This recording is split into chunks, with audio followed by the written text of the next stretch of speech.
In diesem Video befasse ich mich einmal mit Anfängerübungen für den Einstieg in das Training mit der Kusari Fundo. Ich zeige Übungen aus meinem Training, welche erst einmal ein Gefühl für diese flexible Ninja-Waffe vermitteln sollen.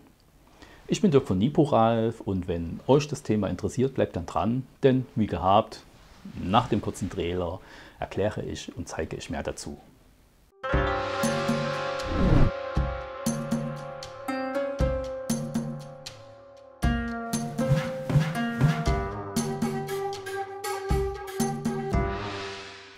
Bevor ich mit den Übungen starte, vorweg noch ein paar Worte zur Kusari Fundo selbst.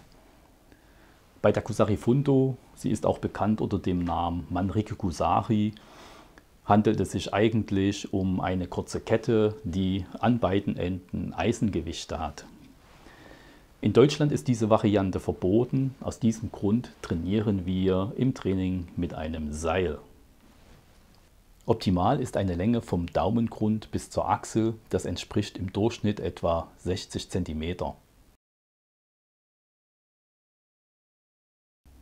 Es handelt sich hierbei um ein Trainingsgerät, welches sehr sensibel auf Fehler reagiert, anders als es zum Beispiel beim Stabstocktraining der Fall ist.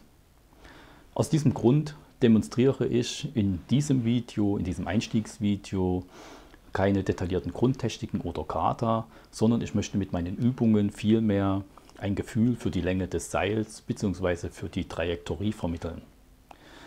Bevor wir jedoch starten, ist es natürlich gut zu wissen, wie das Kusari Fundo richtig gegriffen wird.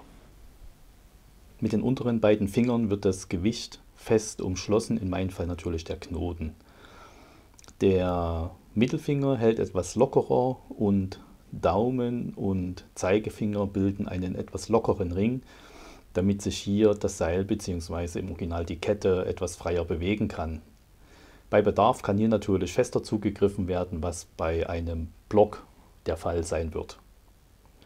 Darüber hinaus hat man die Möglichkeit, mit den oberen 3 Fingern eine lockere Tasche zu bilden, in der die Kette verbogen werden kann, was ich jetzt hier schlecht zeigen kann, aufgrund dessen, weil mein Seil relativ dick und starr ist.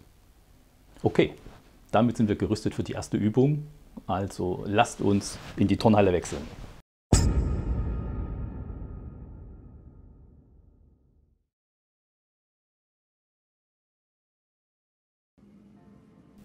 Bei meiner ersten Übung trainiere ich Hachifuri, das Schwingen in Form einer liegenden 8 vom Körper. Es kann adäquat zum Bofuri gesehen werden und wichtiger Punkt ist hierbei, nicht wild mit der Hand herumzufuchteln, sondern horizontal auf einer Ebene zu bleiben.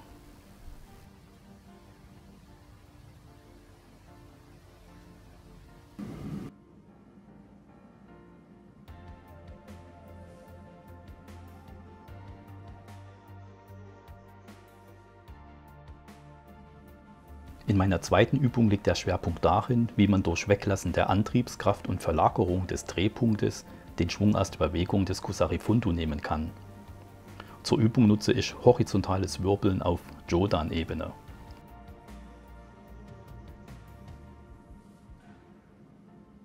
Das gleiche Prinzip hier noch einmal mit einem Handwechsel. Auch hier führe ich das Seil aus dem Schwung heraus kraftlos nach hinten.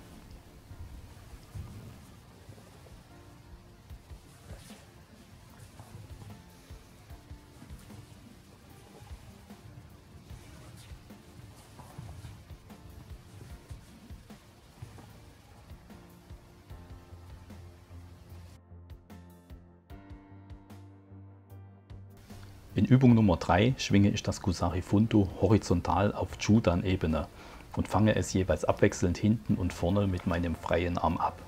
Auf diese Weise ist ein Richtungswechsel bei horizontalen Schlägen möglich. Vor allem das Abfangen hinterm Rücken benötigt ein gutes Gefühl für die Länge des Kusari Fundo. Hier zeige ich es noch einmal von vorn.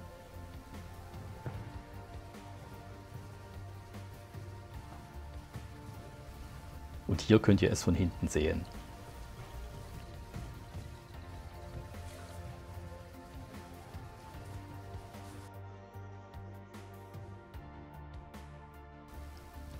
Meine vierte Übung beginnt damit, aus der Wakikoshi no Kamae das Kusari Fundo einfach nur in der vorderen Hand schwingen zu lassen und mit der hinteren Hand aufzufangen. Es geht hierbei wieder darum, ein Gefühl für die Länge des Kusari Fundo zu bekommen. Eine erste Steigerung der Übung liegt darin, das Fundo zuerst auf der Seite mehrmals vertikal rotieren zu lassen und dann aufzufangen.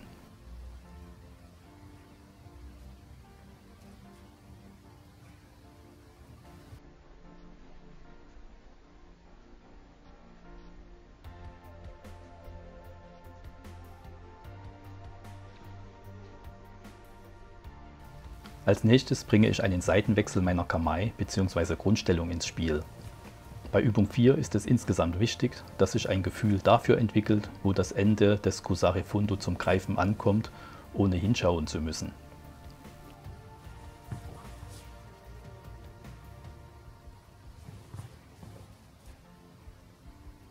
Zum Schluss kombiniere ich alle Elemente der Übung 4, also Positionswechsel, das Wirbeln und das Fangen des Fundo, wie es hier in der Zeitlupe noch einmal gut zu sehen ist.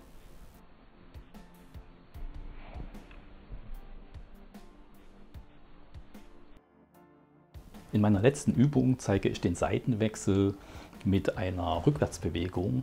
Das Ganze geht natürlich auch in einer Vorwärtsbewegung, sollte auch mal so trainiert werden, damit man später flexibel bleiben kann.